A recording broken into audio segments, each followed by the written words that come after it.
That's just 10 minutes away. All right, Matt, thank you. Co-workers of a man severely hurt in a crash near I-215 in Salt Lake City say that he faces a lengthy road to recovery. Back on the 3rd of this month, investigators say that a driver sped north on the West Belt and then exited the off-ramp, colliding with another car at the 700 North intersection.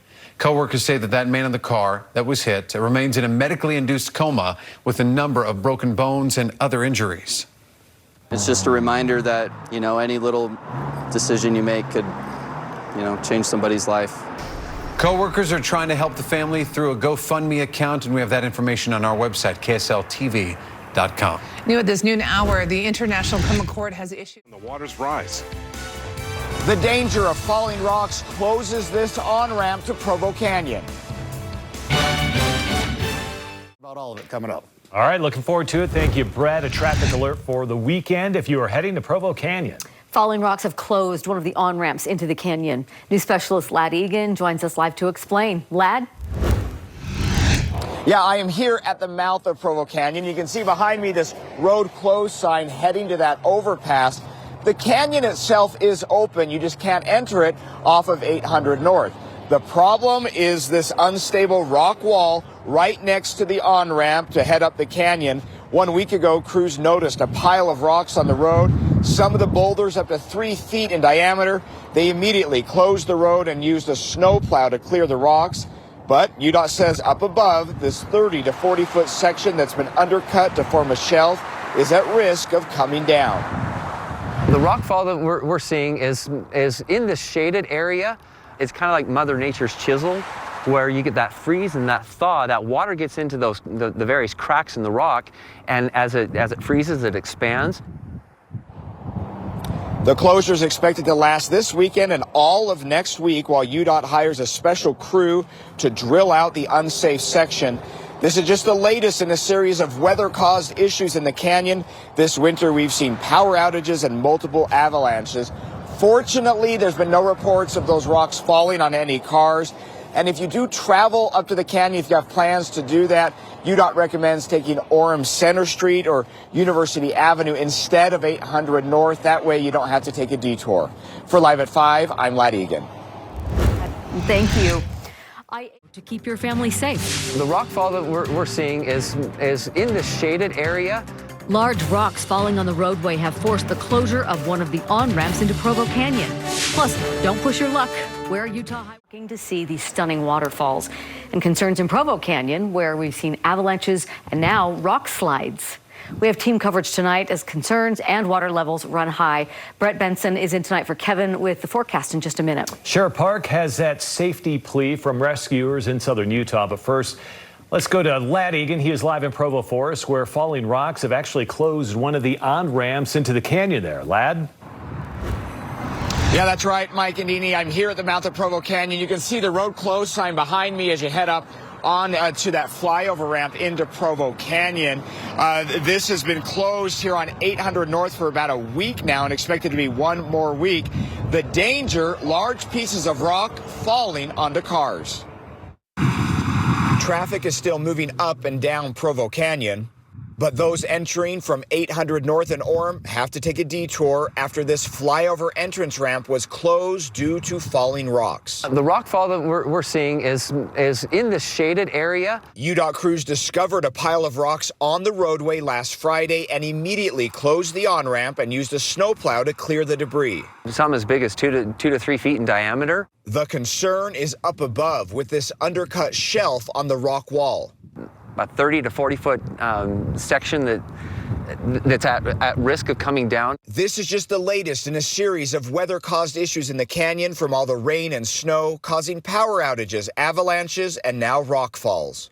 It's kind of like Mother Nature's chisel, where you get that freeze and that thaw. That water gets into the various cracks in the rock, and as it freezes, it expands.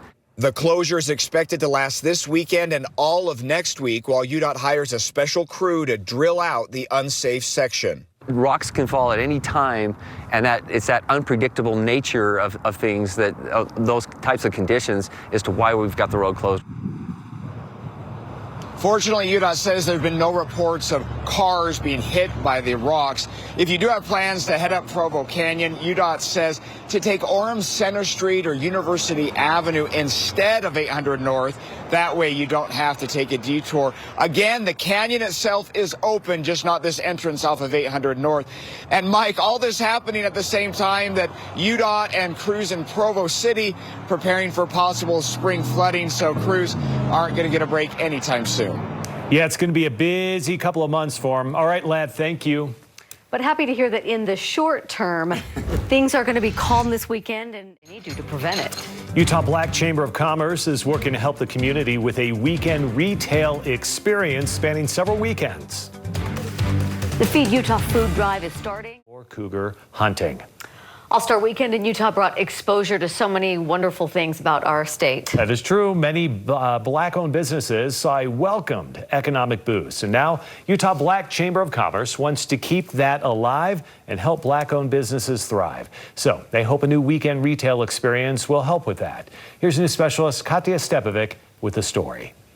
Lavaro Greer is a busy man. Heaven's best flavored butters, hand-packed by angels, of course. When he's not working as a radiographer, he's, well, serving up Heaven's best flavored butter. I remember being a child and having garlic bread, where we didn't go to the grocers to buy garlic bread. We made our own. We simply mixed fresh garlic, we mixed with butter, we whipped it, and we put it on a great bread. He's been satisfying taste buds in the Beehive State for a couple of years now, and his company has been gradually growing, but things took off during an All-Star Weekend. I took away the experience that Heaven's Best Flavored Butters is making a mark, not just on Utah, but as the world as a whole.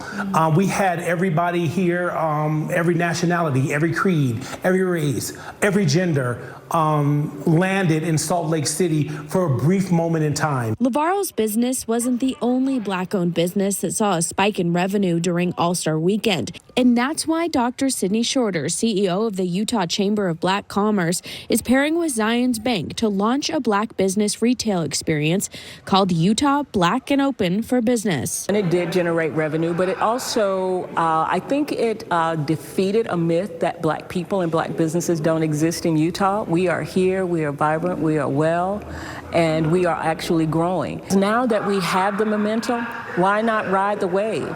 So now they're riding that wave, but also calling on Utahns to come shop at their pop-up, showcasing dozens of black-owned businesses in downtown Salt Lake.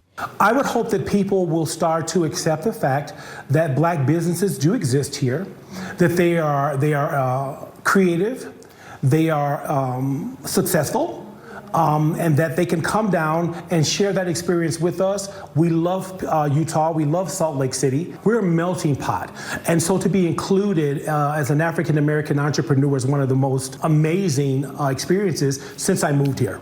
The event will go on every Friday and Saturday through April 8th. That'll take place right at the old Zions Bank building behind me. For more information, you can visit our website, KSL-TV.com. For KSL 5 News, I'm Katya Stepovic. All right, Katya, thank you. People